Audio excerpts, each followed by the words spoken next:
இயேசு கிறிஸ்துவின் நாமத்தினாலே இந்த காலை வேளையில இங்க வந்திருக்கிற ஒவ்வொருவரையும் அன்போடு கூட நான் வாழ்த்துறேன். இந்த நாட்கள்ல கூட நம்ம லைஃப்ல டிரான்ஸ்ஃபர்மேஷன் ஆகக்கூடிய சில சத்தியங்கள நம்ம கேட்டுக்கொண்டிருக்கிறோம். நம்ம இருதயத்துல இருந்து நம்ம விசுவாசிக்கிற விசுவாசம் எப்படி ஆவிக்குரிய உலகத்தோடு அது தொடர்புடையதா இருக்குது. அந்த இருதய விசுவாசம் நம் வாழ்க்கையில எவ்வளவு பெரிய மாற்றங்களை கொண்டு வரக்கூடியதா இருக்குதுங்கிறதெல்லாம் நம்ம தியானிச்சுட்டு இருக்கிறோம். இந்த நாள்ல கூட அதனுடைய இன்னொரு ஒரு டைமென்ஷன நம்ம பார்க்க போகிறோம். முதல்ல இந்த இருதயம் அப்படின்னா என்ன? அந்த ஆழ் மனது. அதாவது கான்ஷியஸ் மைண்ட் இருக்கு. சப்கான்ஷியஸ் மைண்டும் இருக்கு. இப்போ இந்த கான்ஷியஸ் மைண்ட்ல நெறைய காரியங்கள் இந்த சப்கான்ஷியஸ்ல இருக்கிறதெல்லாம் கான்ஷியஸ்ல இருக்காது. நெறைய காரியங்கள் கான்ஷியஸ்ல இப்ப நடக்கிற காரியங்கள், சூழ்நிலைகள் இது நமக்கு நம்ம மைண்டுக்கு வரும். ஆனா இந்த ஆழ் மனது, இந்த இருதயம் இதுல பல வருஷங்களாய் நமக்குள்ள சின்ன வயதுல இருந்து நம்ம நம்ம சந்தித்த பிரச்சனைகள், நம்ம சந்தித்த எல்லா விதமான காரியங்கள், எமோஷன்ஸ் இது எல்லாமே எப்படி ஸ்டோர் ஆயிருக்கும்னா, பிக்சர்ஸா ஸ்டோர் ஆயிருக்கும். இமேஜஸா ஸ்டோர் ஆயிருக்கும். இப்போ உதாரணத்துக்கு ஒண்ணு சொல்லணும்னா, சில வாசனைகள் நீங்க எங்கேயோ அதாவது நீங்க சின்ன வயசுல ஏதோ ஒரு இடத்துல நீங்க அந்த நீங்க ஸ்மெல் பண்ண அந்த ஸ்மெல்ல இப்போ எங்கேயாவது நீங்க போகும்போது, அந்த ஸ்மெல்ல நீங்க ஃபீல் பண்ணீங்கன்னா, உடனே அந்த இடம், அந்த இமேஜ் நீங்க எந்த இடத்துல இருந்தீங்களோ, அந்த இடத்துக்கு உங்க இருதயம் கொண்டு போகிறத நீங்க பார்த்திருக்க முடியும். இதேபோல நெறைய காரியங்கள் சொல்லலாம். சில வார்த்தைகள், இதெல்லாமே நம்ம நம்ம கேட்கும்போது, நம்ம சின்ன வயசுல நடந்த அந்த சம்பவங்கள் கூட, அப்படியே இமேஜா நமக்கு இன்னும் அப்படியே பசுமையா நமக்கு முன்னாடி அது கண்ணுக்கு தெரிகிறத நம்ம பார்க்கிறோம். இது எல்லாம் எங்க இருக்கு அப்படின்னா, நம்முடைய ஆழ் மனது. இததான் நம்ம இருதயம் அப்படின்னு சொல்லி சொல்றோம். எல்லா லைஃப் எக்ஸ்பீரியன்ஸஸ் இப்போ கான்ஷியஸா இதெல்லாம் நமக்கு மறந்திருக்கும். ஆனா, இதெல்லாம் சப்கான்ஷியஸ் மைண்ட்ல அப்படியே ஸ்டோரேஜ்ல நமக்கு இருக்குது. மெயினா இந்த சப்கான்ஷியஸ் மைண்ட்ல எதெல்லாம் ஸ்டோர் ஆகும் அப்படின்னா, இப்போ ஏதோ ஒரு ஒரு பயங்கரமான ஒரு எமோஷனோட அந்த சம்பவங்கள் நடந்திருக்கும். அந்த அந்த சம்பவம் நடக்கும்போது, நம்ம பயங்கரமா ஃபீல் பண்ணியிருப்போம். எமோஷனல் ஆயிருப்போம். ஒண்ணு அது பயங்கரமான ஒரு சந்தோஷமான நிகழ்வா இருக்கலாம். இல்ல பயம் நிறைந்ததா இருக்கலாம். இல்ல ஒரு இழப்பின் நிமித்தம் நம்ம தாங்க முடியாத ஒரு இழப்பு. இதெல்லாம் இந்த எமோஷனலா இருக்கிற இந்த காரியங்கள் எல்லாம் நம்ம எமோஷனோட அந்த மெமரி ஆட் ஆகும்போது அது எல்லாம் சப்கான்ஷியஸ் மைண்ட்ல இமேஜஸா, பிக்சர்ஸா அப்படியே ஸ்டோர் ஆயிருக்கும். இது எத்தன வருஷத்துக்கு முன்னாடி உள்ள காரியமா இருந்தாலும், அதெல்லாம் மறக்கவே மறக்காது. ஏன்னா, அது ஸ்டோரேஜ் ஸ் இருதயத்துல அப்படியே பதிவாயிருக்கும். இப்போ சில காரியங்கள், இப்போ சிலர் அ நம்மள புறக்கணிக்கப்பட்டதா, தள்ளப்பட்டதா, "நீ ஒண்ணுக்கும் உதவாதவ, உன்னால ஒண்ணும் முடியாது, உனக்கு ஞானம் கிடையாது, உனக்கு திறமை கிடையாது, உனக்கு அழகு இல்ல, நீ அறிவில்ல" இப்படின்னு மற்றவங்க சொன்ன ஏதோ ஒரு காரியங்கள். இல்ல உங்கள நீங்களே அப்படி ஃபீல் பண்ணிக்கிட்ட காரியங்கள். இதுவும் நம்ம இருதயத்த விட்டு போகவே போகாது. ஆழ் மனதுல இதெல்லாம் பதிந்திருக்கக்கூடிய காரியங்களா இருக்கு.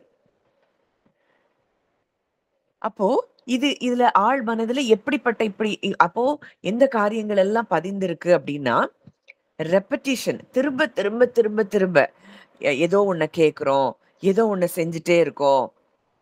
அப்படின்னா, இது எல்லாம் நம்ம ஆழ் மனதுல பதிகிற காரியங்கள். இப்போ நம்ம வாசிக்கிறோம்.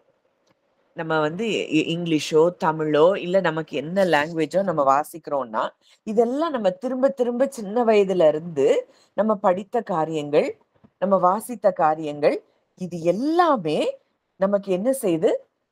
ரெப்படிட்டிவா நம்ம செஞ்சுட்டே இருக்கிறதுனால, நம்ம ஆட்டோமேட்டிக்கா நம்ம ஒரு ஒரு ஒரு புக்கையோ, ஒரு எந்த ஒரு வாசகத்தையோ, இல்ல ரோட்ல என்ன எழுதி இருக்குதோ, நம்ம உடனே வாசிக்கிறோம். இது எல்லாமே நம்மளுக்கு எங்க டீப் இன்சைடா நம்ம இருதயத்துல பதிக்கப்பட்டிருக்கிற காரியம்.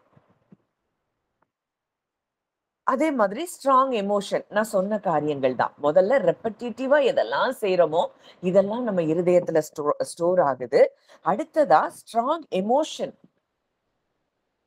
பயங்கரமான ஒரு எமோஷனலா எப்போலாம் நம்ம வாழ்க்கையில ஃபீல் பண்றோமோ, அந்த இமேஜஸோட அந்த அந்த இடத்துக்கு உடனே நம்ம ஹார்ட் போயிரும். அந்த இடத்துல நம்ம இருக்கிற மாதிரி நம்ம ஃபீல் பண்ணுவோம். அந்த நேரத்துல, அந்த சூழ்நிலையில என்ன பயம் இருந்ததோ, என்ன எமோஷன நம்ம ஃபீல் பண்ணுவோமோ, அந்த சப்கான்ஷியஸ் மைண்ட்ல இருந்து அந்த அந்த காரியங்கள் நினைவுக்கு வந்த உடனே, அதே எமோஷன அந்த டைம்ல நம்ம ஃபீல் பண்ணுவோம். இதெல்லாம் நம்ம இருதயத்துல இருக்கக்கூடிய காரியங்கள். அப்போ இந்த என்விரான்மென்ட் நம்ம இந்த சூழ்நிலைகள்ல இருக்கக்கூடிய நபர்கள், நமக்குள்ள இருக்கிற இந்த கல்ச்சர் எதெல்லாம் நம்ம உருவாக்கி இருக்கோ, இது எல்லாம் தான் நம்ம இருதயத்துல என்ன செய்து ஸ்டோர் ஆகி இருக்கு. இது மெயினா பார்த்தோம்னா, இந்த முதல் ஆதாம். இந்த முதல் ஆதாமுக்குள்ள இருந்து நமக்குள்ள என்னெல்லாம் இருக்குதோ, அதெல்லாம் நமக்குள்ள ஸ்டோர் ஆயிருக்கு. இந்த முதல் ஆதாமுக்குள்ள பயம் இருக்கு. இந்த பயத்தின் காரியங்கள் நமக்குள்ள ஸ்டோர் ஆகி இருக்கு. இந்த முதல் ஆதாமுக்குள்ள வெட்கம் இருக்கு. என்னைய தேவன் தள்ளிட்டாரு. என்னைய தேவன் நேசிக்கல. இந்த எண்ணங்கள் இருக்கு. இதுவும் நமக்குள்ள நம்ம இருதயத்துல ரெக்கார்ட் ஆயிருக்கு. இந்த முதல் ஆதாமுக்குள்ள பாவத்தின் கிரியைகள் எல்லாம் வெளிப்பட ஆரம்பிக்குது. குற்றம் சாட்டுதல் வருது. அடுத்து சந்ததியில கொலை நடக்குது. அடுத்து பொறாமை. இது எல்லாமே அங்க முதல் ஆதாமுக்குள்ள இருந்து வெளிப்படுத்தப்பட்ட கிரியைகள். இதை எல்லாமே நமக்குள்ளயும் இருந்து செயல்பட்டு கொண்டிருக்கிறதுனாலதான் இந்த முதல் ஆதாம போல பல நேரம் நமக்கும் பயம் வருது, நமக்கும் கோபம் வருது, நமக்கும் எரிச்சல், நமக்கும் பொறாமை, நமக்கும் பெருமை. இது எல்லாமே இந்த ஃபர்ஸ்ட் ஆடமினுடைய நேச்சர். இது எல்லாம் தான் நம்ம இருதயத்துக்குள்ள அங்க ஸ்டோர் ஆகி இந்த முதல் ஆதாமின் செயல்பாடுகள்லயே நம்ம வாழ்ந்துட்டு இருக்கிறோம். முதல் ஆதாமுக்கு எப்பவுமே சந்தேகம். தேவன் நம்மளெல்லாம் நேசிச்சு நமக்காக செய்வாரா? இப்போ இந்த ஆதாமுக்குள்ள நம்ம இருக்கிறபடியினால, இந்த ஆதாமுக்குள்ள இருந்து எழும்புகிற நினைவுகள் எல்லாம் நம்ம இருதயத்துக்குள்ளயும் ஸ்டோர் ஆகி, நம்ம தேவனை நம்மை அவர் எவ்வளவு நேசிக்கிறாரு, நம்ம மேல அவர் காட்டுகிற வல்லமை எப்படி, இதை எதையும் அறிந்து கொள்ள முடியாத நிலைமையில நம்ம இருக்கிறோம். அப்போ இது எல்லாமே மரணத்தின் வாசனையாய் முதல் ஆதாமின் மூலம் நமக்குள்ள இருக்கிற காரியங்கள். ஆனா வசனம் சொல்லுது, ஒருவன் கிறிஸ்துவுக்குள் இருந்தால் அவன் புது சிருஷ்டியா இருக்கிறான். பழையவைகள் ஒளிந்து போயின, எல்லாம் புதிதாயின. அப்போ கிறிஸ்துவுக்குள் இன்னைக்கு நம்ம யாரா இருக்கிறோம்? ஒரு மனுஷன் மூலமாய் மரணம் ஆண்டு கொண்டிருந்ததா அந்த ரோமர் 5ல நம்ம பார்க்கிறோம். நான் அந்த வசனத்தை வாசிக்கிறேன். ரோமர் 5. ஒருவனுடைய மீறுதலினாலே 17வது வசனம், அந்த ஒருவன் மூலமாய் மரணம் ஆண்டு கொண்டிருக்க கிருபையின் பரிபூரணத்தையும் நீதியாகிய ஈவின் பரிபூரணத்தையும் பெறுகிறவர்கள் இயேசு கிறிஸ்து என்னும் ஒருவராலே ஜீவனை அடைந்து ஆளுவார்கள் என்பது அதிக நிச்சயமாமே. அப்போ ஒரு மனுஷனுடைய மீறுதலினால மரணம் ஆளுகை செய்து கொண்டிருக்கு. இந்த மரணத்துக்கு கீழேதான் பயம், வெட்கம், நான் நல்லவன் இல்லை, நான் தகுதி இல்லை, நான் ஐ எம் வொர்த்லெஸ், இப்படி எல்லாம் நினைக்கிறது எல்லாம் எங்க இருந்து வருது? முதல் ஆதாம்குள்ள இருந்து வருது. இது எல்லாம் மரணத்தின் வாசனை, தரித்திரம். இது எல்லாமே ஃபர்ஸ்ட் ஆடம்ல இருந்து வந்தது. அவன் ஒருத்தன் பாவம் செஞ்சது நிமித்தம் அங்க பூமி சபிக்கப்படுது. ஆனா 2ஆம் ஆதாம் ஆகிய கிறிஸ்து நமக்காக மரித்து, அவருடைய இரத்தம் பூமியில சிந்தப்பட்டபடியினால, இந்த சாபங்கள் மாற்றப்பட்டு, கிறிஸ்துவுக்குள்ள இருக்கிற நம்ம ஒவ்வொருவருக்கும் அது ஆசீர்வாதமாய் மாறுகிறத நம்ம பார்க்கிறோம். இங்க என்ன வருது? அந்த முதல் ஆதாமுக்குள்ள தான் நமக்குள்ள எல்லாருக்குள்ளயும் மரணம், பயம், வெட்கம், கைவிடப்பட்டத போல ஒரு நிலைமை. எந்த சூழ்நிலையிலும் தேவனை நெருங்க முடியாத ஒரு இடத்துக்குள்ள நம்ம இருந்தோம். ஆனா கிறிஸ்துவை ஏற்றுக்கொண்ட நம்மை அவர் பிள்ளைகளாக்கி இருக்கிறார். இன்றைக்கு அவருடைய ராஜ்யத்துக்குள்ள நம்ம வந்திருக்கிறோம். இன்றைக்கு அந்த கிறிஸ்துவுக்குள்ள நம்ம வந்திருக்கிறோம். அப்படின்னா நம்ம எதை பெற்றிருக்கிறோம்? ஜீவனை பெற்றிருக்கிறோம். இன்னைக்கு நம்ம வாழ்க்கையில எல்லா பகுதிகள்லயும் ஜீவன் தான் ஃப்ளோ ஆகுதுங்கிறத நம்ம ஸ்பிரிட்ல நம்ம முதல்ல அறிந்து கொள்ளணும். இத அறிந்து கொள்ளாத வரைக்கும் நம்ம சாதாரண மனிதர்களை போலதான் நம்ம வாழ்ந்து கொண்டிருப்போம்.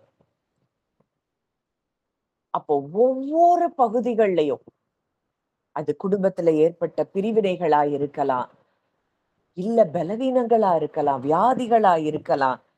இது எதுவும் நான் முதல் ஆதாமுக்குள்ள இல்ல அப்படிங்கிறத நீங்க எவ்வளவுக்கு எவ்வளவு அதிகமா அறியறீங்களோ, அதனாலதான் பவுல் சொல்றாரு, பழைய மனுஷனை களைந்து போட்டு உங்கள் உள்ளத்திலே புதிதான ஆவி உள்ளவர்கள் ஆகி. ஏன்னா புது இருதயம், புது ஆவியை நமக்கு கொடுத்துட்டாரு. இத முதல்ல நம்ம ஆழமா அறிய அறிய அறிய அறியதான் நம்ம கிறிஸ்துவுக்குள்ள நம்ம யாருங்கிறத நம்ம வெளிப்படுத்த முடியும். தேவ புத்திரர்களாய் நம்ம மாற முடியும்.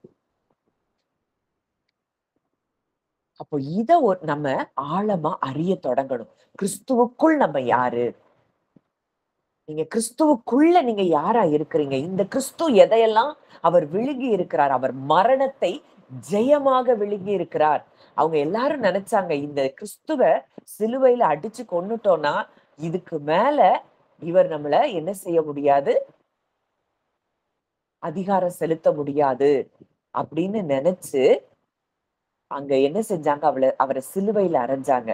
ஆனா அவர் மரணத்தையும் ஜெயமாக விழுங்கி 3ஆம் நாள் நமக்காக உயிரோடு எழுந்தார். அப்படின்னா அந்த மரணத்தை ஜெயமாகிய விழுங்கிய கிறிஸ்துவுக்குள்ள இன்றைக்கு நம்ம இருக்கிறோம்னா, நாமும் மரணத்தை ஜெயமாகிறது எல்லாம் எங்க இருந்து வருது? முதல் ஆதாம்குள்ள இருந்து வருது. இது எல்லாம் மரணத்தின் வாசனை, தரித்திரம்.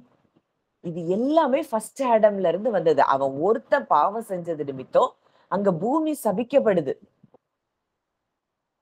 ஆனா 2ஆம் ஆதாம் ஆகிய கிறிஸ்து நமக்காக மரித்து, அவருடைய இரத்தம் பூமியில சிந்தப்பட்டபடியினால, இந்த சாபங்கள் மாற்றப்பட்டு, கிறிஸ்துவுக்குள்ள இருக்கிற நம்ம ஒவ்வொருவருக்கும் அது ஆசீர்வாதமாய் மாறுகிறத நம்ம பார்க்கிறோம். இங்க என்ன வருது? அந்த முதல் ஆதாமுக்குள்ளதான் நமக்குள்ள எல்லாருக்குள்ளயும் மரணம், பயம், வெட்கம், கைவிடப்பட்டத போல ஒரு நிலைமை. எந்த சூழ்நிலையிலும் தேவனை நெருங்க முடியாத ஒரு இடத்துக்குள்ள நம்ம இருந்தோம். ஆனா கிறிஸ்துவை ஏற்றுக்கொண்ட நம்மை அவர் பிள்ளைகளாக்கி இருக்கிறார். இன்றைக்கு அவருடைய ராஜ்யத்துக்குள்ள நம்ம வந்திருக்கிறோம். இன்றைக்கு அந்த கிறிஸ்துவுக்குள்ள நம்ம வந்திருக்கிறோம். அப்படின்னா நம்ம எதை பெற்றிருக்கிறோம்? ஜீவனை பெற்றிருக்கிறோம். இன்னைக்கு நம்ம வாழ்க்கையில எல்லா பகுதிகள்லயும் ஜீவன் தான் ஃப்ளோ ஆகுதுங்கிறத நம்ம ஸ்பிரிட்ல நம்ம முதல்ல அறிந்து கொள்ளணும். இத அறிந்து கொள்ளாத வரைக்கும் நம்ம சாதாரண மனிதர்களை போலதான் நம்ம வாழ்ந்து கொண்டிருப்போம். அப்போ ஒவ்வொரு பகுதிகள்லயும் அது குடும்பத்துல ஏற்பட்ட பிரிவினைகளா இருக்கலாம், இல்ல பலவீனங்களா இருக்கலாம், வியாதிகளா இருக்கலாம். இது எதுவும் நான் முதல் ஆதாமுக்குள்ள இல்ல அப்படிங்கிறத நீங்க எவ்வளவுக்கு எவ்வளவு அதிகமா அறியறீங்களோ, அதனாலதான் பவுல் சொல்றாரு, பழைய மனுஷனை களைந்து போட்டு உங்கள் உள்ளத்திலே புதிதான ஆவி உள்ளவர்கள் ஆகி. ஏன்னா புது இருதயம், புது ஆவியை நமக்கு கொடுத்துட்டாரு. இத முதல்ல நம்ம ஆழமா அறிய அறிய அறிய அறியதான் நம்ம கிறிஸ்துவுக்குள்ள நம்ம யாருங்கிறத நம்ம வெளிப்படுத்த முடியும். தேவ புத்திரர்களாய் நம்ம மாற முடியும். அப்போ இத நம்ம ஆழமா அறிய தொடங்கணும். கிறிஸ்துவுக்குள் நம்ம யாரு? நீங்க கிறிஸ்துவுக்குள்ள நீங்க யாரா இருக்கிறீங்க? இந்த கிறிஸ்து எதையெல்லாம் அவர் விழுங்கி இருக்கிறார்? அவர் மரணத்தை ஜெயமாக விழுங்கி இருக்கிறார். அவங்க எல்லாரும் நினைச்சாங்க, இந்த கிறிஸ்துவ சிலுவையில அடிச்சு கொன்னுட்டோம்னா இதுக்கு மேல இவர் நம்மள என்ன செய்ய முடியாது, அதிகாரம் செலுத்த முடியாது அப்படின்னு நினைச்சு அங்க என்ன செஞ்சாங்க, அவரை சிலுவையில அறைஞ்சாங்க. ஆனா அவர் மரணத்தையும் ஜெயமாக விழுங்கி 3ஆம் நாள் நமக்காக உயிரோடு எழுந்தார் அப்படின்னா, அந்த மரணத்தை ஜெயமாகிய விழுங்கிய கிறிஸ்துவுக்குள்ள இன்றைக்கு நம்ம இருக்கிறோம்னா, நாமும் மரணத்தை ஜெயமாக விழுங்கி இருக்கிறோம். நாமும் ஜீவனுக்குள்ள பிரவேசித்திருக்கிறோம். அதனாலதான் இந்த வசனம் சொல்லுது, நீ கிருபையின் பரிபூரணத்தையும் நீதியின் ஈவாகிய பரிபூரணத்தையும் பெறுகிறவர்கள் இயேசு கிறிஸ்து என்னும் ஒருவராலே ஜீவனை அடைந்து. அப்ப இன்னைக்கு உலகத்துல இருக்கிறவங்க மாதிரி நாமும் இருக்கிறோம்னா, அதுக்கு காரணம் இன்னைக்கு நம்ம எந்த இடத்துல இருக்கிறோம், யாருக்குள்ள இருக்கிறோம், இதெல்லாம் நம்ம அறியல. கிறிஸ்துவுக்குள்ள நம்ம இருக்கிறோம் அப்படின்னா, அதனாலதான் எபிரேயர் 2ல பார்க்கிறோம், மரணத்துக்கு அதிகாரியாகிய பிசாசானவனை அவர் தனது மரணத்தினாலே அழித்தபடியினாலே ஜீவ காலமெல்லாம் மரண பயத்தில் அடிமைப்பட்டவர்களை விடுதலையாக்கும்படி அப்படியானார். அவர் மரணத்தை என்ன செஞ்சிட்டாரு? மரண பிசாச அவர் அழிச்சிட்டாராம். பிசாசின் கிரியைகளை அழிக்கும்படிக்குதான் தேவகுமாரன் வெளிப்பட்டாராம். இந்த தேவகுமாரனுக்குள்ள இன்றைக்கு நம்ம இருக்கிறோம் அப்படின்னா, எந்த மரணம் நம்மையோ நம் குடும்பங்களையோ ஆளுகை செய்ய முடியும்?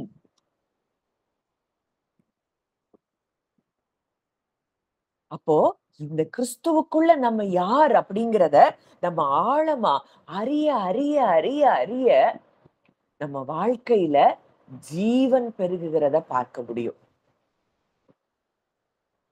கிருபையின் பரிபூரணம், நீதியின் ஈவாகிய பரிபூரணத்தை நம்ம பெற்றிருக்கிறோம். கிறிஸ்துவுக்குள் நாம் வந்தபடியினால. இன்னைக்கு இந்த கிறிஸ்துவை நம்ம எப்படி பார்க்கிறோங்கிறதுலதான் நம்ம இருதயம் எந்த அளவுக்கு ஆவிக்குரிய உலகத்துல அட்டாச் ஆயிருக்குங்கிறத அறிந்து கொள்ளலாம். நம்ம இருதயம் இதை விசுவாசிக்க தொடங்கும் போது, நீங்க சாதாரணமா நினைக்கிற காரியங்கள் எல்லாமே இந்த பூமியில அது உங்களுக்கு நடக்கிறத நீங்க பார்க்க ஆரம்பிப்பீங்க.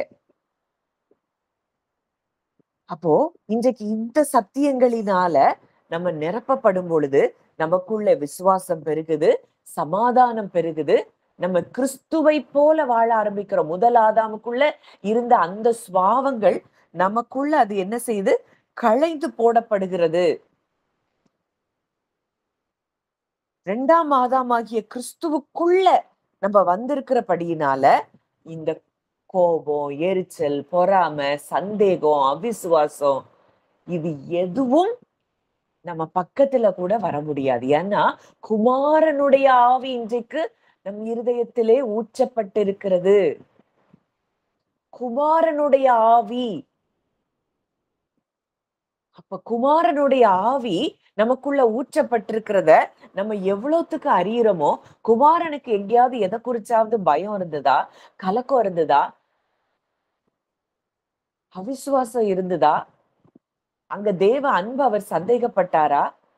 இந்த உலகத்தின் பாவங்கள் அவரை மேற்கொள்ளும் பொழுதுதான் அவர் தேவன் தன்னை கைவிட்டது போல உணர்ந்தார். ஏன்னா முதல் ஆதாமினுடைய அத்தனை காரியங்களை அவர் சுமந்த பொழுதுதான் என் தேவனே ஏன் என்னை கைவிட்டீர் அப்படின்னு அவர் சொல்றத பார்க்கிறோம். ஆனா அதையும் அவர் விழுங்கி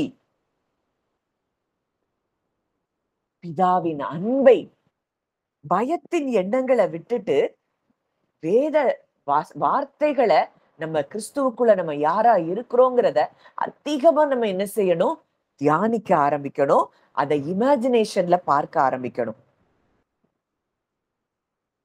கிறிஸ்து சொன்ன வார்த்தைகளை, கிறிஸ்துவுக்குள்ள இருக்கிற ஒருத்தன் தான் அவர் சொன்ன வார்த்தைகளை அப்படியே கடைபிடிக்க முடியும். கிறிஸ்து உங்களுக்கு மன்னித்தது போல நீங்களும் ஒருவருக்கொருவர் மன்னியுங்கள். இதெல்லாம் ஈஸியா ஆயிரும். ஏன்னா நான் செகண்ட் ஆடம்குள்ள இருக்கிறேன். அவர் எப்படி நேசிச்சாரு அதை போலதான் நான் நேசிக்க முடியும். அவர் எப்படி மன்னிச்சாரு அதை போலதான் நான் மன்னிக்க முடியும். ஏன்னா நான் 2ஆம் ஆதாம் ஆகிய கிறிஸ்துவுக்குள்ள இருக்கிறேன். முதல் ஆதாமின் எந்த நேச்சரும் எனக்குள்ள கிடையாது. எல்லாத்தையும் அங்க வசனம் சொல்லுது. அவர் உங்களை விசாரிக்கிறவரானபடியால் உங்கள் கவலைகளை எல்லாம் அவர் மேல் வைத்து, நான் கிறிஸ்துவுக்குள்ள இருக்கிறபடியினால எனக்கு கவலை எதுவும் கிடையாது. இன்னைக்கு என் வாழ்க்கையில இருக்கிற போராட்டங்கள், பிரச்சனைகள் எதுவா இருந்தாலும் அது அப்பா கிட்ட நான் இறக்கி வைக்கிறேன். அடுத்ததா கான்ஸ்டன்டா நம்ம தேவ ஆவியினால நம்ம நிரப்பப்பட்டு எப்பொழுதோ சங்கீதங்களினாலும் கீர்த்தனைகளினாலும் ஞான பாட்டுகளினாலும் ஒருவருக்கொருவர் புத்தி சொல்லிக் கொண்டு உங்கள் இருதயத்தில் கர்த்தரை பாடி கீர்த்தனம் பண்ணி, அப்ப அந்நிய பாஷையில பேசி நம்ம ஜெபித்து நம்ம அவரை துதித்து அவரு கூட இருக்கிற உறவுல நம்ம இருக்கும்போது நம்ம இருதயம் எப்படிப்பட்ட இருதயமாய் மாறுது? விசுவாசத்தின் இருதயமாய் மாறுகிறது. இந்த இருதயம் தான் ஸ்பிரிச்சுவல் ரெல்ம் கூட கனெக்ட் ஆயிருக்கு.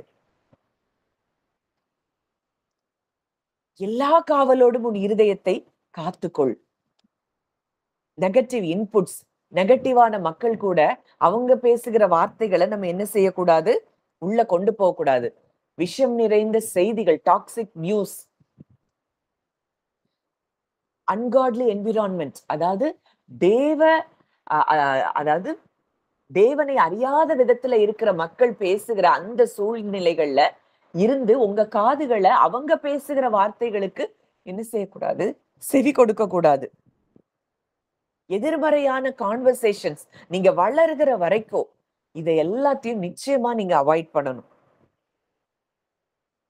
தேவ விசுவாசம் நிறைந்த வார்த்தைகளை, தேவனுடைய சத்தத்தை விதைக்கிற வார்த்தைகளை நீங்க அதிகமாய் கேட்கணும். பக்தி விருத்திக்கு ஏதுவான வார்த்தைகள் எங்க இருக்குதோ அதை மட்டும்தான் கேட்கணும். நியாயப்பிரமாணத்தின் போதனைகளை விட்டுட்டு பழைய புளித்த மாவு அது எல்லாத்தையும் என்ன செஞ்சிருது?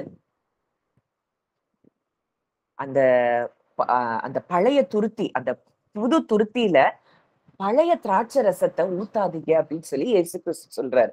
அப்ப புது உடன்படிக்கையில பழைய உடன்படிக்கையின் காரியங்களை என்ன செய்யக்கூடாதான்? மிக்ஸ் பண்ணக்கூடாது. இன்னைக்கு நீங்க நீதிமான் ஆக்கப்பட்டிருக்கிறீங்களா? நீதிமான் ஆக்கப்பட்டுட்டீங்க. இததான் உங்க இருதயம் அதிகமாய் தியானிக்கணும். நான் பாவம் செஞ்சுட்டேன், பாவத்துல வாழ்ந்தேன், இதனால எனக்கு என்ன நடக்கும்? இதெல்லாம் நியாயப்பிரமாணத்தின் போதனைகள். நீதி என்னும் மார்க்கவசத்தை தரித்தவர்களா இருக்கணும் அப்படின்னு சொல்லி எபேசியர் 6ல பார்க்கிறோம். அப்ப நீங்க நீதிமான் அப்படிங்கிறதுல எவ்வளவு தூரம் நீங்க ஆழமா ரூட் ஆறீங்களோ அப்பதான் உங்க இருதயத்துல விசுவாசமே பெருக ஆரம்பிக்கும். இது இல்லாம உங்க இருதயம் விசுவாசத்துல இருக்க முடியாது. இந்த விசுவாசம் இல்லாமல் தேவனிடத்துல இருந்து நம்ம எதையும் பெற முடியாது. நீதிமான் செய்யும் ஊக்கமான வேண்டுதல் தான் மிகவும் பலனுள்ளதா இருக்கு. அப்போ இப்படிப்பட்ட இருதயம் உள்ளவர்களாய் நம்ம இருக்கணுங்கிறது தான் தேவனுடைய சித்தமாய் இருக்கு. அப்போ நம்ம வாழ்க்கைய டோட்டலா மாற்றக்கூடிய ஒரு முழுமையான ஒரு ஒரு ஒரு அது எப்படி சொல்லலாம்? ஒரு வண்டர்ஃபுல் பவர், ஒரு மிராக்குலஸ் பவர் நமக்குள்ள இருக்கு. இந்த பவரை நம்ம பெற்றுக்கொண்ட பிறகு நம்ம நம்ம சுற்றி இருக்கிறவங்களே நம்மள அடையாளம் காண முடியாத அளவுக்கு நம்ம வாழ்க்கை மாறுகிறத நம்ம பார்க்கிறோம். இது என்ன செய்யுது அப்படின்னா, ஒரு பலவீனம் பட்டிருக்கிறவங்கள அந்த பலவீனத்துல இருந்து தூக்கி விடுகிற ஒரு அதிசய அற்புத ஆற்றல் நிறைந்த ஒரு வல்லமை. நம்ம சிறையிருப்புல இருந்து விடுவிக்கக்கூடிய ஒரு அதிசய வல்லமை நமக்குள்ளே இருக்குது. இந்த சக்தி ஒவ்வொரு மனுஷனுக்கும் தேவன் கொடுத்த உரிமையா இருக்குது. அது என்ன சக்தி அப்படின்னு சொல்லி நம்ம பார்த்தோம் அப்படின்னா, லூக்கா 17:21 பார்க்கிறோம். தேவனுடைய ராஜ்யம் உங்களிடத்தில் வந்திருக்கிறதே. அவருடைய கிங்டமே எங்க வந்துட்டான்? இப்ப நமக்குள்ள வந்துருச்சாம். அப்போ மத்தேயு 6ல பார்க்கிறோம். முதலாவது தேவனுடைய ராஜ்யத்தையும் அவருடைய நீதியையும் தேடுங்கள். அப்பொழுது இவைகள் எல்லாம் உங்களுக்கு கூட கொடுக்கப்படும். இன்னைக்கு நம்ம அறிய வேண்டியது, இன்னைக்கு அந்த கிங்டம் எனக்குள்ள வந்துருச்சு. அந்த பவர் எனக்குள்ள வந்துருச்சு. இன்னைக்கு அவருடைய நீதி எனக்கு கொடுக்கப்பட்டிருக்கிறது. இத நீங்க இதுதான் அதிசய ஆற்றலாய் வல்லமையுள்ள ஒரு மிராக்குலஸ் பவரா நமக்குள்ள தேவன் கொடுத்திருக்கிறார். இத எவ்வளவு தூரம் நீங்க ஆழமா அறிய ஆரம்பிக்கிறீங்களோ, அவ்வளவு தூரம் உங்க வாழ்க்கையில விடுதலைகளை பார்க்க முடியும். நீங்க நினைச்ச காரியம்லாம் உடனே நடக்கிறத நீங்க பார்க்க முடியும். ஏன்னா ராஜ்யமே உங்களுக்குள்ள வந்துட்டு. இந்த ராஜ்யம் உங்களுக்குள்ள வந்துட்டுன்னா, இந்த ராஜ்யத்துல இருந்து நீங்க பேசுற இது எல்லாம் அது உடனடியா நடக்கிறதா இருக்கிறத நம்ம பார்க்கிறோம். அப்போ முதல்ல அவர் கூட இருக்கிற உறவு, தேவனுடைய ராஜ்யம் உள்ள இருக்கிற சக்திய நம்ம உணரும்போது, நோயில இருந்து, பயத்துல இருந்து, மன சோர்வுல இருந்து, குற்ற உணர்வுல இருந்து, எல்லாத்துல இருந்து நம்ம என்ன செய்றோம்? விடுவிக்கப்படுறோம். நம்ம கிறிஸ்துவுக்குள்ள இருக்கிறபடியினால, தேவனுடைய ராஜ்யம் இன்னைக்கு நமக்குள்ள வந்திருக்கிறபடியினால, இது எல்லாத்துல இருந்தும் நம்ம என்ன செய்றோம்? விடுதலைகளை பெறுகிறோம். நம்ம வாயினால, நம்ம இருதயத்துல இருந்து பேசுகிற அந்த வார்த்தை நம்ம உள் மனதையும், ஆவிக்குரிய உலகத்தையும் பாதிக்கக்கூடியதா இருக்குது. மரணமும் ஜீவனும் நாவின் அதிகாரத்துல இருக்கு. அப்ப அடிக்கடியா நம்ம இந்த வார்த்தைகளை பேசுறோம். அவர் எனக்கு மேய்ப்பராய் இருக்கிறார். எனக்கு குறைவு ஒன்றுமே கிடையாது. இப்ப பேதுருவ பார்த்தோம்னா, அவன் ஒரு மீனவனா தான் இருக்கிறான். சாதாரண மீன் பிடிக்கிற மீனவன். அவங்க பேசுறதெல்லாம் பார்த்து எல்லாரும் ஆச்சரியப்படுறாங்க. இவங்க பேதைகள் இல்லையா? இவங்களுக்குள்ள எப்படி இந்த ஞானம் வந்தது? ஏன்னா, கிறிஸ்துவின் ஆவியினால அவங்க நிரப்பப்பட்டபடியினால அவங்களுக்குள்ள தைரியம் வந்தது, ஞானம் வந்தது. அதனாலதான் பார்க்கிறோம் தேவனுடைய ராஜ்யம் புசிப்பும் கொடிப்பும் அல்ல, அது நீதியும் சமாதானமும் பரிசுத்த ஆவியினால் உண்டாகும் சந்தோஷமுமாய் இருக்கிறது. அந்த தேவனுடைய ராஜ்யம் அவங்களுக்குள்ள செயல்பட தொடங்குனதுனால அவங்களுக்குள்ள என்ன இல்ல, பயம் இல்ல. எப்பொழுதும் ஒரு பீஸ்ஃபுல் ஸ்டேட்ல இருக்காங்க. சந்தோஷத்துல இருக்கிறாங்க. இன்னைக்கு கிறிஸ்துவே நமக்கு தேவனால் ஞானமும் நீதியும் பரிசுத்தமும் மீட்புமா இருக்கிறாரு. அவரே ஞானமா இருக்காரு. அப்ப கிறிஸ்துவுக்குள்ள நம்ம எவ்வளவு தூரத்துக்கு நம்ம ஆழமா ரூட் ஆக ஆக அவரே நமக்கு ஞானமா இருக்கிறத நம்ம பார்க்க முடியும். அவருடைய ஞானம் நம்ம வார்த்தைகள்ல வெளிப்படுகிறத நம்ம பார்க்க முடியும். அன்றைக்கு ஆதி அப்போஸ்தலர்களை குறித்து மற்ற ஜனங்கள் சொன்ன சாட்சி இதுதான். இவங்களுக்கு எப்படி இந்த ஞானம் வந்தது? அப்போ இன்றைக்கு இந்த கிறிஸ்துவுக்குள்ள நம்ம வர வர வர வர அவருடைய ஞானம் நமக்குள்ள இருந்து வெளிப்படுகிறதை நம்ம பார்க்க முடியும். அப்போ நமக்குள்ள ஒரு மின்சாரத்தை விட, ஒரு கரண்ட்டை விட, ஒரு பாம், அந்த பாம் போட்டோம்னா அது எவ்வளவு பவர்ஃபுல்லா இருக்கு. அதை விட ஒரு வல்லமையான ஒரு இன்ஃபைனைட் ஒரு பவர் நமக்குள்ள என்ன செய்து இருக்குது. ஒரு இன்னர் லைட் நமக்குள்ள இருக்குது. பைபிள் அதை எப்படி சொல்லுதுன்னா, ஒரு குழந்தைய போல அந்த லைட்ட நமக்கு வெளிப்படுத்தி காட்டுறத பார்க்கிறோம். ஏசாயா 9:6 நமக்கு நல்லா தெரிஞ்ச வசனம் தான். நமக்கு ஒரு பாலகன் பிறந்தார், நமக்கு ஒரு குமாரன் கொடுக்கப்பட்டார். கர்த்தத்துவம் அவர் தோளின் மேல் இருக்கும். அவர் நாமம் அதிசயமானவர், ஆலோசனை கர்த்தர், வல்லமையுள்ள தேவன், நித்திய பிதா, சமாதான பிரபு. அப்போ நமக்கு ஒரு பாலகன் பிறந்தார், நமக்கு ஒரு குமாரன் கொடுக்கப்பட்டார். இந்த குழந்தை, இந்த கிறிஸ்து, அவர் குழந்தையா நமக்குள்ள பிறக்கல, முதிர்ச்சி அடைந்த தேவ குமாரனாய் இன்றைக்கு நமக்குள்ளே அவர் பிறந்திருக்கிறார். நம்ம ஆவியில அவர் பிறந்திருக்கிறாரு.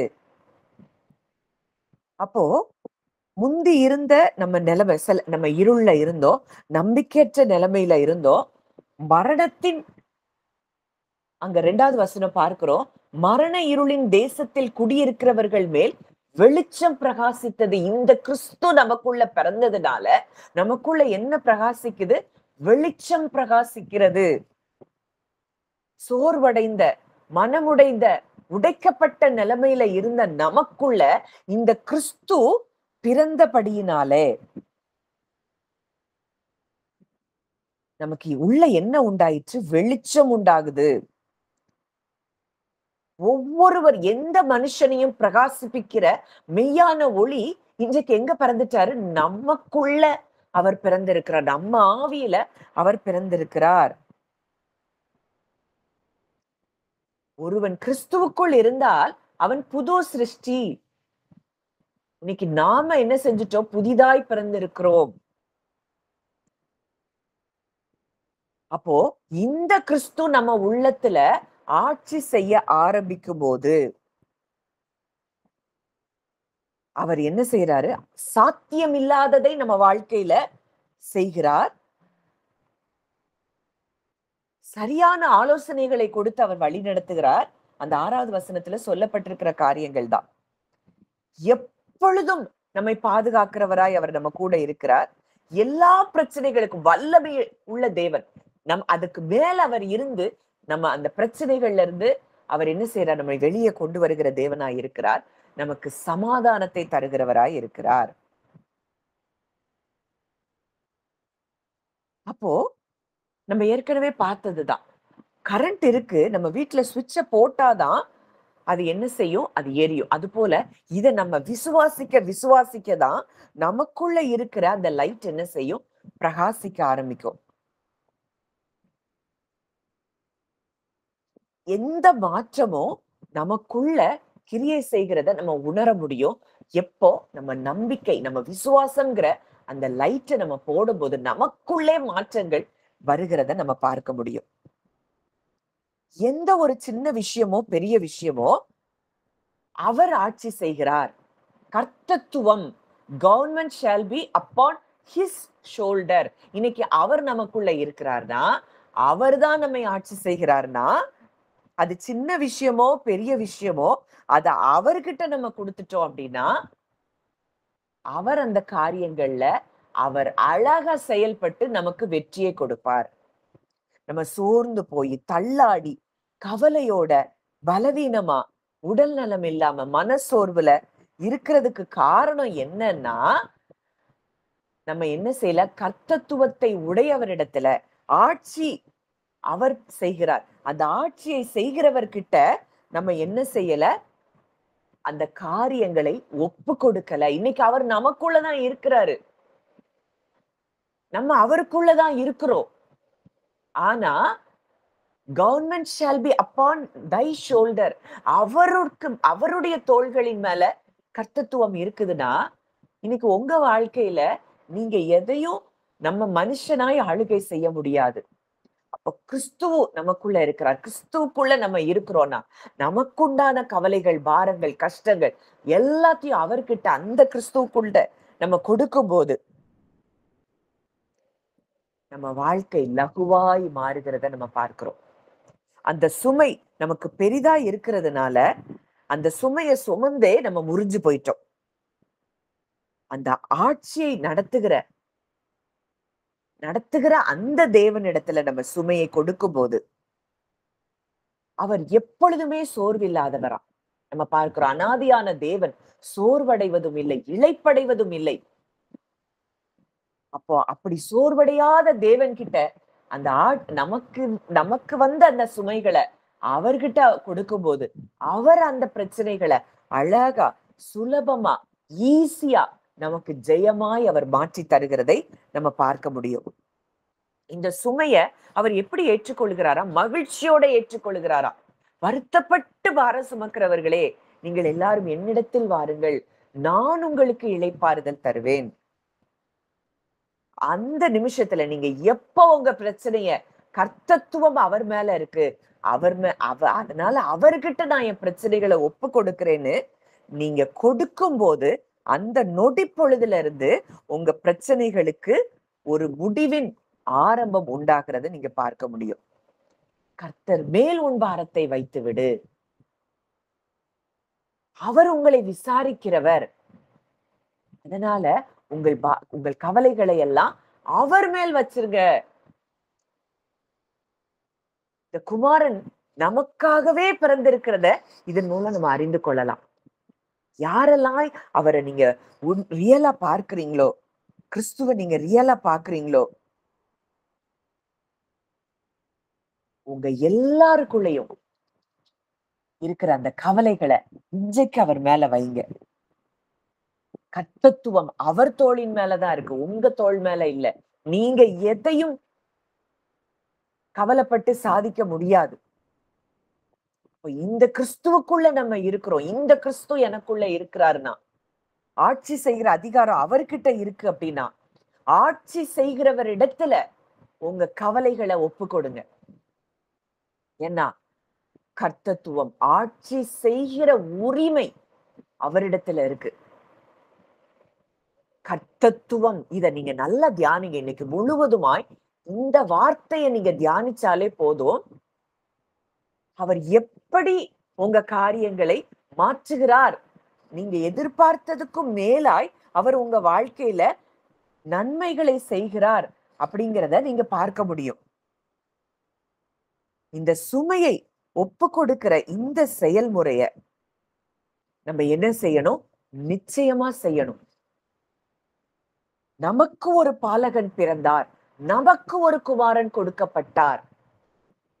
கர்த்தத்துவம் அவர் தோளின் மேல் இருக்கும். அவர் நாமம் அதிசயம். அவர் அதிசயமானவர்.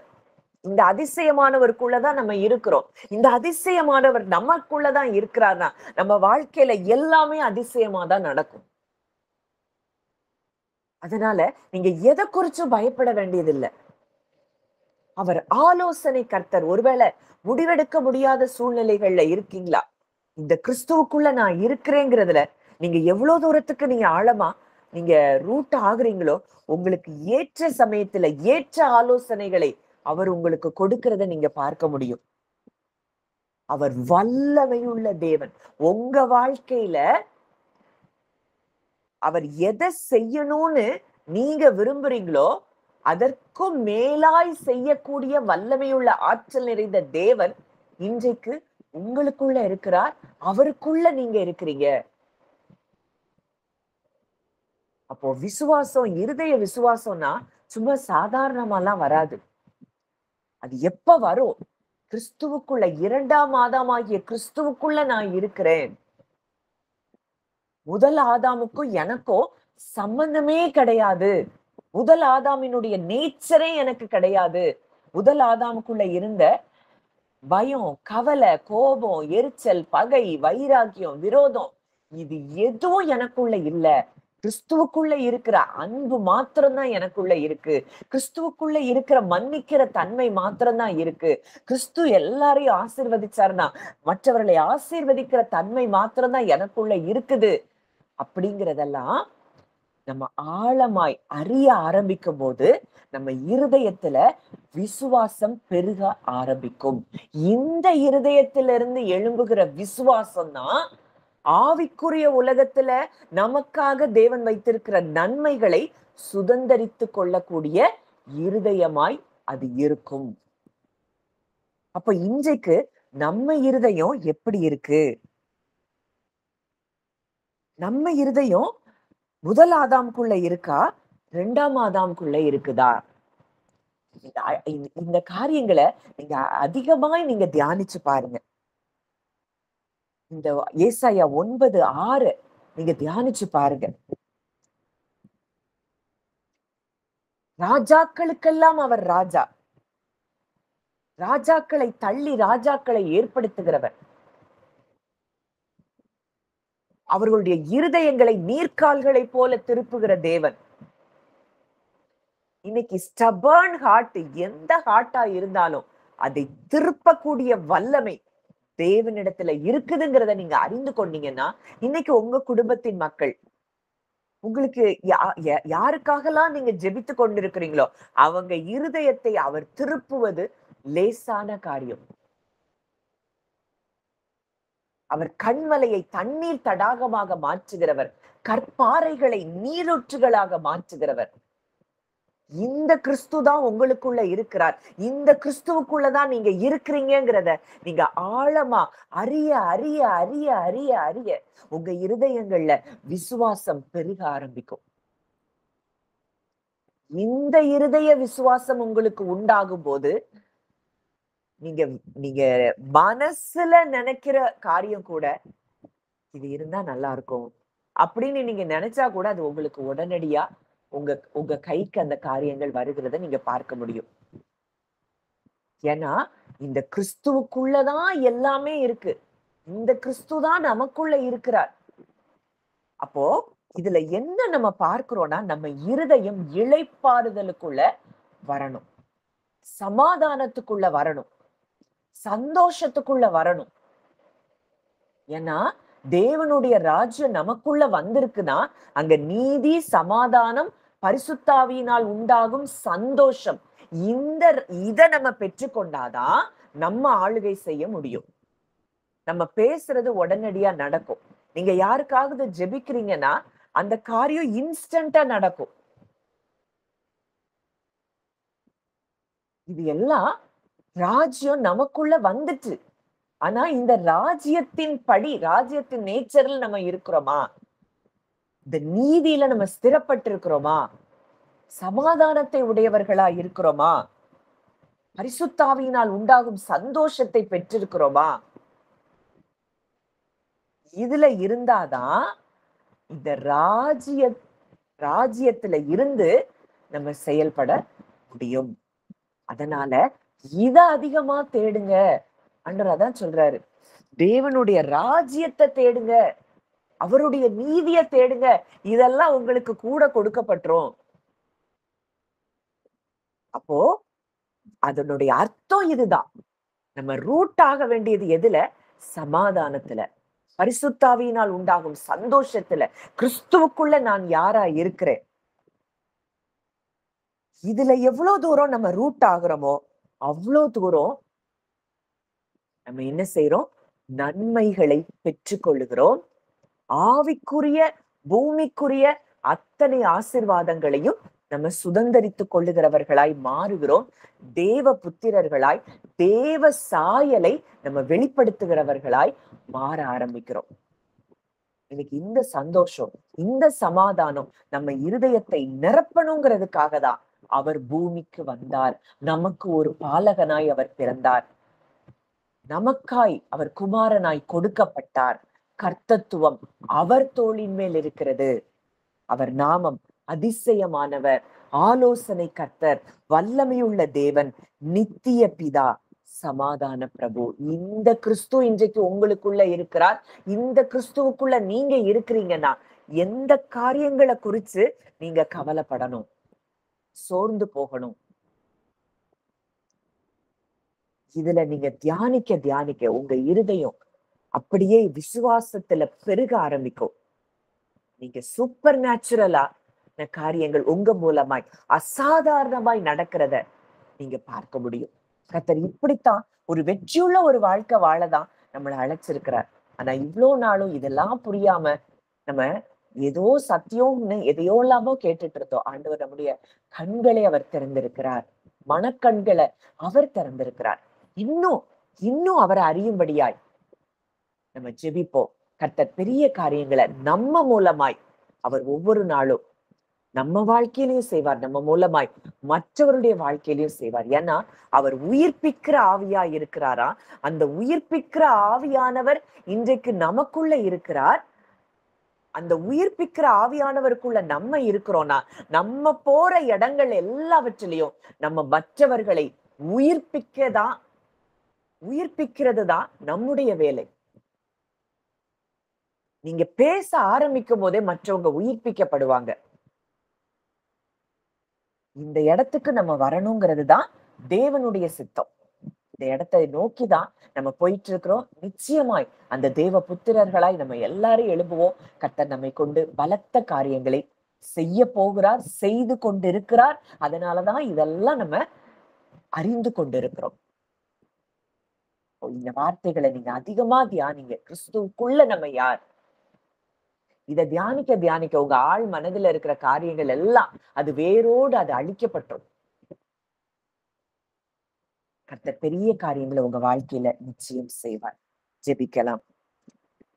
நல்ல தகப்பனே, நன்றியோடு உம்மை துதிக்கிறோம், ஸ்தோத்திரிக்கிறோம் அப்பா. இந்த அருமையான நேரத்தில கூட கர்த்தாவே, அப்பா நாங்க யாரா இருக்கிறோம் அப்படிங்கிறத எங்களுக்கு ஆணித்தரமாய் எங்களுக்கு நீங்க கற்றுக் கொடுத்தீங்கப்பா. பரிசுத்த ஆவியானவரை உமக்கு நாங்கள் நன்றி செலுத்துகிறோம். எங்க இருதயத்துல இதுவரைக்கும் விதைக்கப்பட்டிருந்த இந்த களைகள் எல்லாம் இந்த காலை வேளையில அது வேரோடு பிடுங்கப்பட்டதற்காக நன்றி செலுத்துகிறோம். கிறிஸ்துவுக்குள்ள நாங்க யாரா இருக்கிறோம், கிறிஸ்து எங்களுக்குள்ள எப்படியெல்லாம் இருக்கிறார் அப்பா. கர்த்தத்துவம் உங்க தோளின் மேல இருக்கு. ஆட்சி செய்கிற ஆண்டவரே அந்த உரிமை உங்ககிட்ட இருக்குப்பா. இந்த ராஜ்யத்துக்குள்ள நாங்க வந்துட்டோம். இந்த ராஜ்யம் எங்களுக்குள்ள வந்திருக்குப்பா. இன்றைக்கு எங்களுக்குள்ள இருக்கிற எந்த கவலைகளா இருந்தாலும் அதை எல்லாத்தையும் உங்கள்கிட்ட கொடுக்கிறோம். ஏன்னா தேவனுடைய ராஜ்யமே நீதியும் சமாதானமும் பரிசுத்த ஆவியினால் உண்டாகும் சந்தோஷம் தான்ப்பா. இன்னைக்கு அந்த கிறிஸ்துவுக்குள்ள இருக்கிற அந்த தேவனுடைய ராஜ்யத்தை நாங்க சுதந்திரித்திருக்கிறபடியினால இந்த இடத்துக்குள்ள நாங்க வர்றோம்ப்பா. நீங்க கொண்டு வர்றீங்க நீதி, சமாதானம், பரிசுத்த ஆவியினால் உண்டாகும் சந்தோஷம். இது நிறைவை நாங்கள் இன்றைக்கு பெற்றுக் கொள்ளுகிறோம் அப்பா. அப்பா, பரிசுத்த ஆவியின் சந்தோஷம், நிறைவு எங்களை இந்த காலை வேளையில நிரப்பிக்கொண்டே இருக்கிறத நாங்க பார்க்கிறோம். மேலும் எங்களுக்கு அருளப்பட்ட பரிசுத்த ஆவியினாலே தேவ அன்பு இருதயங்கள்ல ஊற்றப்பட்டு கொண்டே இருக்குதுப்பா. இதனால தேவையில்லாத வார்த்தைகள், தேவையில்லாத சிந்தனைகள் எங்க வாயிலிருந்து புறப்படாது, அது எழும்பாது. ஒவ்வொரு நொடி பொழுது கிறிஸ்துவுக்குள்ள நாங்க யாராய் இருக்கிறோம், கிறிஸ்து எங்களுக்குள்ள அவர் எப்படிப்பட்டவராய் இருக்கிறார், இன்றைக்கு அந்த கிறிஸ்து எங்களுக்குள்ள பிறந்திருக்கிறார். வல்லமையுள்ள தேவன், அவரால செய்ய முடியாத அதிசயமான காரியம் ஒன்றுமே இல்லை. இன்னைக்கு அந்த தேவனை நாங்க பார்க்கிறோம். அவருக்குள்ளதான் நாங்க இருக்கிறோங்கிறத, அப்பா நீ உங்களுக்குள்ளதான் நாங்க இருக்கிறோங்கிறத நாங்க இன்னும் ஆழமா அறிய எங்களுக்கு உதவி செய்ய. இன்றைக்கு மரணத்தை ஜெயமாக விழுங்கினவருக்குள்ள நாங்க இருக்கிறோம். எங்களை மரணம் ஆளுகை செய்ய முடியாது. ராஜ்யத்துக்குள்ள நாங்க வந்துட்டோம்னா அங்க மரணம் இல்லை. வாழ்க்கையின் எந்த பகுதிகளிலும் மரணத்தின் வாசனை வீச முடியாது. அது குடும்பத்தின் காரியங்களா இருக்கலாம், எந்த காரியங்களா இருந்தாலும் அது எங்க குடும்பங்களை இனி ஆளுகை செய்ய முடியாது என்று சொல்லி நாங்கள் பேசுகிறோம் அப்பா. ஜீவனுள்ள தேவன், யெகோவா ஷாலோம், யெகோவா ஷம்மா எங்களோடு கூட இருக்கிறீரப்பா. இந்த காலை வேளையில இந்த சத்தியத்தை ஆழமாய் இன்னும் நாங்க அறிய எங்களுக்கு கிருபை தரும்படியாய் நாங்கள் ஜெபிக்கிறோம் அப்பா. ஒவ்வொரு நொடி பொழுதும் எங்க எண்ணங்கள், சிந்தனைகள், யோசனைகள் எல்லாம் கிறிஸ்துவுக்குள்ள நாங்க யாரா இருக்கிறோம், இததான் நாங்க தியானிக்கணும்ப்பா. பரிசுத்த ஆவியானவரே, எங்களுக்கு நீங்க உதவி செய்யுங்க. பழைய ஆதாமின் செயல்கள் எங்க கிட்ட ஏதாவது இருந்தா அதை டிசர்ன் பண்ணி நாங்க அதை விட்டு ஒழிக்க, பழைய மனுஷனை களைந்து போட எங்களுக்கு நீங்க எங்களுக்குள்ள பலமா எங்களோடு கூட நீங்க பேசும்படியாய் நாங்கள் ஜெபிக்கிறோம் அப்பா. அப்பா, நாங்க அதை விஷுவலைஸ் பண்ணி பார்க்கிறோம். இன்றைக்கு உலகத்தை படைத்த சிருஷ்டிகருக்குள்ள நாங்க இருக்கிறோம்ப்பா. அண்ட சராசரங்களை படைத்தவருக்குள்ள நாங்க இருக்கிறோம். உங்க வல்லமை பெரியது. இந்த வல்லமையின் தேவனுக்குள்ள நாங்க இருக்கிறோம்னா எங்க வாழ்க்கையில எந்த குறைவும் இருக்க முடியாது என்பதை நாங்கள் மனதார நம்புகிறோம் அப்பா. இந்த அண்ட சராசரங்களை படைத்த தேவன் எங்களுக்குள்ளே இருக்கிறீர். அதிசயமானவராய், ஆலோசனை கர்த்தராய், வல்லமையுள்ள தேவனாய், நித்திய பிதாவாய், சமாதான பிரபுவாய் நீர் எங்களுக்குள்ள இருக்கிறீர். ஆளுகை உம்மிடத்துல இருக்குதுப்பா. இன்னைக்கு எங்களை எதுவும் ஆளுகை செய்ய முடியாது. பயமோ, தரித்திரமோ, கவலைகளோ, பிரிவினைகளோ எதுவும் எங்களை ஆளுகை செய்ய முடியாது. நாங்க ஜீவனுக்குள்ள கடந்து வந்துட்டோம்ப்பா. கர்த்தர் ஒரு பெரிய விடுதலை இன்றைக்கு நீங்க கொடுத்துட்டீங்கப்பா. உமக்கு நன்றி செலுத்துகிறேன். எங்க இருதயம் இன்னும் ஆழமா இதை விசுவாசிக்க தொடங்க போது கர்த்தர் எங்க வாழ்க்கையில மகிமையான காரியங்களை நீ செய்கிறபடியினால் நன்றி செலுத்துகிறோம் தகப்பனே. உம்முடைய அன்பின் கரங்கள்ல, உம்முடைய செட்டைகளின் நிழல்ல, உம்முடைய ரத்தத்துக்குள்ள நாங்க வந்து சேர்ந்திருக்கிறோம் அப்பா. ஒருவனும் ஒரு காலும் எங்களையும் எங்கள் குடும்பங்கள்ல இருக்கிற யாரையும் பறித்து கொள்ள முடியாது. கர்த்தர் அப்படியா எங்களை பாதுகாக்கிறேன். உனக்கு நன்றி செலுத்துகிறோம். வந்த ஒவ்வொருவரையும் உம்முடைய பிள்ளையாய் நான் மனதார ஆசீர்வதிக்கிறேன்ப்பா. இந்த சத்தியத்துல இன்னும் ஆழமா வேரூன்ற கர்த்தர் கிருபை தரும்படியாய் நான் ஜெபிக்கிறேன் அப்பா. உன்னுடைய கரங்களிலே ஒவ்வொருவரையும் எங்களையும் தாழ்த்தி ஒப்பு கொடுக்கிறோம். எங்க குடும்பங்களை ஒப்பு கொடுக்கிறோம். கிறிஸ்துவுக்குள் எங்க குடும்பம் இருக்கிறது. அதனால எந்த விதத்திலையும் மரணம் கிடையாது. ஜீவனுக்குள்ள நாங்களும் எங்கள் குடும்பங்களும் இருக்கிறோம் என்பதை நாங்கள் பேசுகிறோம். கர்த்தர் அப்படியே பாதுகாக்கிறேன். நன்றி செலுத்துகிறோம். துதி கன மகிமை யாவையும் இயேசு ஒருவருக்கே செலுத்துகிறோம். கர்த்தரும் மீட்பருமாகிய இயேசுவின் மூலம் கேட்கிறோம். ஜீவனுள்ள நல்ல பிதாவே, ஆமென்.